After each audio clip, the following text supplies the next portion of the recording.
25 ఏళ్ళైనా 35 ఏళ్ళైనా no problem. బుగ్గల మీద చేయి పెట్టి ఎంత అందంగా ఉన్నావమ్మా నువ్వు అని చెప్పు.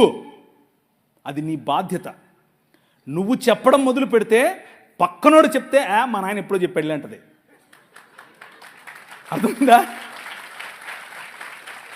నువ్వు చెప్పకుండా నీ సంస్కృతి నీకేం నేర్పిస్తుంది? అమ్మమ్మ తాపొద్దు పుట్ట వద్దు. నీ కూతురు దగ్గరికి తీసుకో, కౌగిలించుకొని చెప్పు, ఐ లవ్ యూ బెటా. అబ్బా ఎంత అందంగా ఉన్నావే నువ్వు, అచ్చం అలాగే ఉన్నావు, అచ్చం మీ అమ్మలాగా ఉన్నావు, అచ్చం మా అమ్మలాగా ఉన్నావు. వాళ్ళకి ఎంత అందం తెలుసా? అది ఎంత సంతోషపడతారో తెలుసా? నువ్వు చెప్పక పక్కనోడు చెప్పితే జంపు జిలాని. ఎందుకు నువ్వు చెప్పలేదు? నీ తప్పది. అర్థమవుతుందా?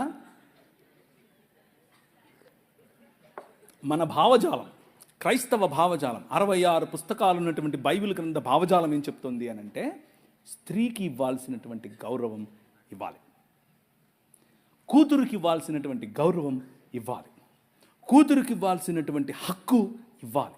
నీ ఆస్తిలో హక్కు, నీ పేరులో హక్కు, నీ కుటుంబంలో హక్కు, నిన్ను చూసుకునే హక్కు నీ కూతురికి ఇవ్వాలి.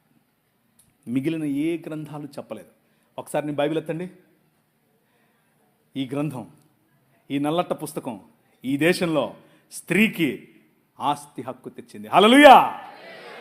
ఈ గ్రంథం, ఈ పుస్తకం ఈ దేశంలో స్త్రీకి చదువుకునే హక్కునిచ్చింది, స్త్రీకి నాయకత్వపు హక్కు ఇచ్చింది. ఇందిరాగాంధీ వచ్చి ప్రైమ్ మినిస్టర్ అయ్యింది అని అంటే కారణం ఏంటనుకుంటున్నారు? సనాతనం కాదు. నౌజుబిల్లాహి శైతాని కాదు. బైబిల్ గ్రంథం. అర్థమవుతుందా?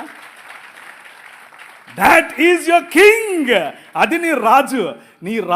నిన్న మన పిల్లలు ఏది వరంగల్ నుంచి వచ్చిన పిల్లలు నిలబడండి. మీరు అడిగారు కదా, వీళ్ళందరికీ చప్పట్లు కొట్టండి. మా పిల్లలే ఇల్లు కూర్చోండి. అన్న జై భీమ్ అంటున్నారు. అన్నివ్వండి, ఏం కాదు. జై భీమ్ అన్నివ్వండి, నో ప్రాబ్లం. మీరేమనాలి తెలుసా? జై భీమ్కు పైన కూడా ఉన్నాడు నా రాజు, మై కింగ్ అని చెప్పండి. ఆ భీమును నిలబెట్టింది నీ రాజు. డాక్టర్ బాబాసాహెబ్ అంబేద్కర్ గారు కొలంబియా యూనివర్సిటీకి వెళ్ళినప్పుడు బైబిల్ స్టడీస్ అటెండ్ అయ్యేవారు. రూతు పుస్తకానికి ఆయన వ్యాఖ్యానం రాశారు. He was a practicing Christian.